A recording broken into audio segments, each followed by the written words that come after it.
Adding weights is the lowest form of increasing resistance. Now, I believe that if you ask the vast majority of fitness trainers nowadays, what do they think is the most important principle in making progress in the long term, constant progress essentially? And they would answer to you probably that that is the progressive overload. And the way people understand progressive overload is that you will forever keep increasing the amount of weight you're lifting in small increments, and this is now the reference of your progress. It is the sign, basically the only sign that you can see that you are even getting stronger or that you're even getting any benefits out from your training. Now, in the beginning, I was exactly the same. I was thinking that unless the weights were, first of all, very high, and if they did not go up all the time from workout to workout, or not from workout to workout, but let's say from week to week, month to month, then my training was not very beneficial. It was not very useful. And if it was still lacking something. I could not really perceive my own progress. So I was really obsessed that I need to keep increasing the weights. The other factor that comes to this is also chasing always the most difficult progression as well. So we have this always increasing the weights with the progressive overload and always increasing the difficulty, let's say the difficulty variation of an exercise. So for example, trying to go from more easier skills to the more difficult calisthenic skills like the front lever, back lever, handstand push-ups, more and more difficult muscle up variations, planches, and so on. So you have this kind of like a trajectory where you're kind of like stuck on always chasing more and more weight or always chasing more and more difficult variations. Now, the big surprise may be here that the increasing of the weight, it is one way that you can measure progress, but it's only a tiny way to do so. And there's an entire whole world of ways that you can actually intensify your training and make it more challenging without ever adding weight on your bar. Now, again, I want to mention this doesn't mean that you're not allowed to use weight. You're never allowed to use more weights. Of course you can. But in the Athlete Phoenix method, I would say we have this, what I would call is the principle of minimum effective dose, which means, transferred to the language of fitness, is the minimum effective resistance. You find the resistance, the minimum amount that can produce some results, and then you find the ways, the contraction, the body mechanics, the leverage, the stability to maximize results from that minimum amount of resistance. And this will teach you almost everything you need to know about training, because you actually learn to manipulate and change your body positions, your form, your posture, the leverage, and all the control of your body, so that you're actually creating a good amount of tension and resistance into your muscles, but without increasing the absolute amount of weight. Now, to make this all more clear, let's go and take a look at an example. So if you still don't believe me that you can actually have a very challenging exercise without any sort of weights, you can try this simple drill. Just lift your arms completely to your sides and hold this position for 2 minutes without any even weights. Now, I'm not going to hold it here for myself, but I can describe what you will feel. Most of you, within 15 to 20 seconds, will feel something happening in your lateral deltoid muscles. And from then onwards, 30 seconds, 45 seconds, you will start to feel this accumulation of tension until around 1 minute, you will probably feel that, yeah, I'd like to already lower my arms. Continuing from there, that second minute, you will truly start to feel your lateral deltoid muscles engage and burn. So this is just a very simple example, because some people are so stuck in their mind to think that, for example, lateral raises, you need a lot of heavy weights to feel any kind of muscles, whereas this example should show you that without any kind of external resistance, without just mentioning of course, the length of your, or the weight of your arm, you can produce stimulus. Now, what, for example, we're utilizing in this one is two things.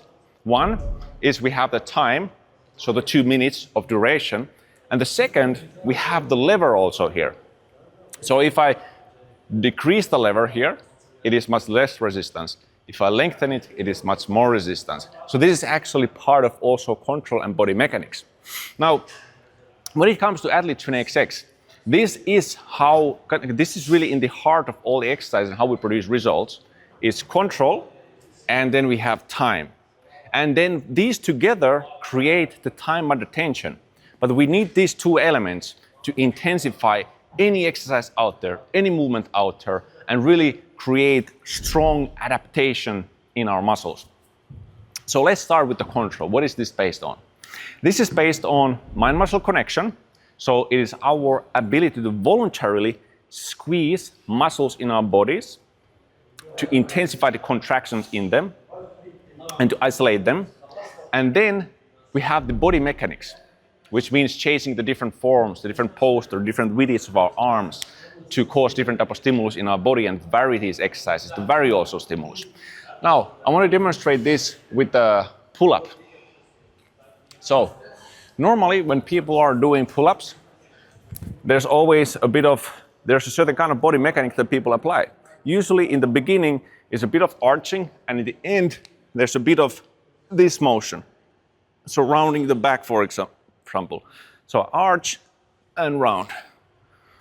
Arch and round. And this is not even big. It doesn't have to be big. It's just a tiny arch from where you go to the rounding.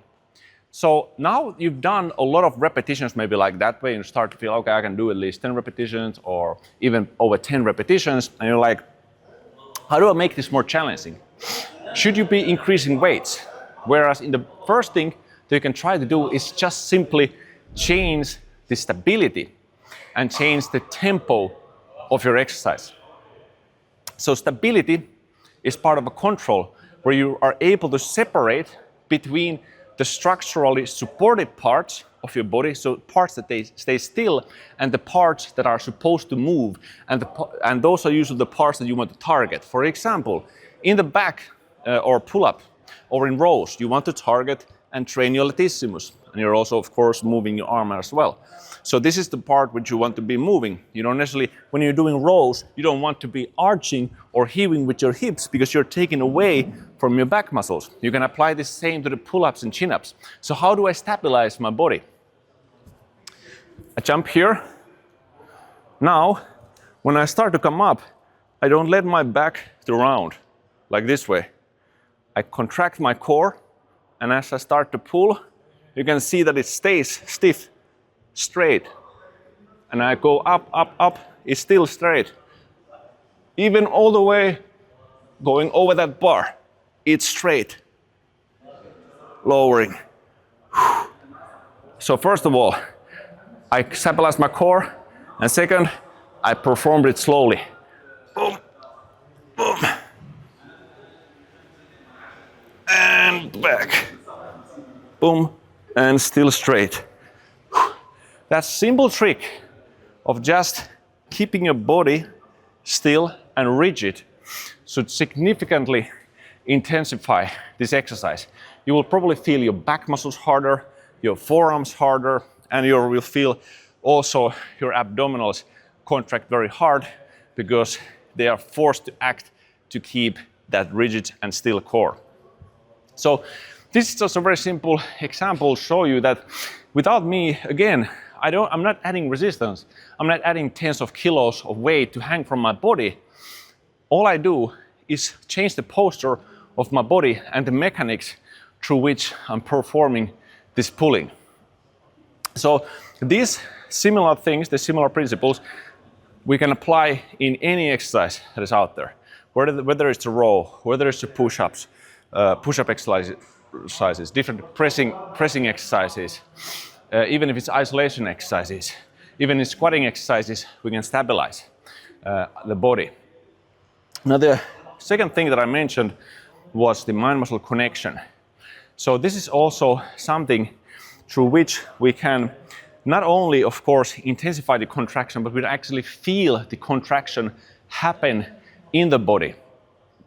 So when I'm performing a repetition here with my biceps, I can more or less do it like this way, and the bicep will work because I know, of course, that when I'm performing this motion, it is not possible without using that the forearm, of course, flexors. But I can also squeeze it throughout the whole duration and even at the top. And this way make sure that I have the maximal contraction throughout the entire range of motion. And I can really feel it here at the top, during the middle, and even at the lower part. And the biceps curl, I think, is a great example because it covers so many things. Firstly, I have the stability. A lot of people are like this way. This is not a stable repetition. My body is heaving, my shoulder is moving, and I'm even utilizing momentum. So I lock my body, I lock my upper arm, and this way I ensure that I'm only moving from the elbow joint. So this already maximizes tension. To that, I just add that voluntary contraction of my bicep muscle. So that gives me a good reference in any movement to really know that I'm actually training the muscles that I want to be targeting. Sometimes people who do pull-ups and chin-ups, they don't always feel their back so much. And this is because they're so much utilizing momentum, or they're really pulling with their arms and forearms instead of really using those latissimus and teres major. Now, going to the next part from here, we had the stability, we had the mind-muscle connection, then we have also the leverage. Now, this is very easy to show here. With the lateral raise, now I have minimum leverage. Now I'm increasing, all the way here. I have the maximum leverage here, of course. So when I, for example, want to train my obliques, my core muscles here, if I keep my arm here, and there's very little moment arm because the weight is close to my body, close to this pivoting point, which is my torso here, through that lateral rotation or lateral bending. Now, if I press my obliques, they're very soft. They don't even have to contract, even though I have weight here. But if I start to increase, lever, bam, now I actually feel the muscles contract. So the application here is the farmer's walk. I could increase, I could put a huge amount of weight and carry that weight, whipping around like this way, swaying, and then I am, of course, training to my obliques to an extent. But even with lighter weight, with 7.5 kilo, by just putting it a little bit to the side and holding very strict stability again, now I'm combining stability and leverage. I can engage my obliques in a very fine-tuned manner. Oh. So these are just some of the ways through which we can not only intensify that contraction in the whatever is the target muscle, back, biceps, or the core, but I can also guide the contraction into the correct area of my body. The next part from here, this is all about the control and the quality. Once you know how to set this quality and you know how to guide it and direct it into the correct areas in the body, then you can amplify that and accumulate this tension that you're able to create. And how we amplify it is through the time. I already mentioned the tempo here. Usually if you utilize good stability like this, you're forced to slow down. So what you can just simply do is go very slow in the repetitions, or you can also add volume by increasing the amount of repetitions. But the quality needs to stay.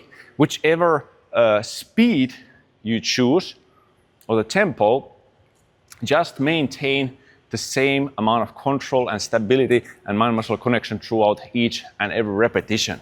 So this is very simple.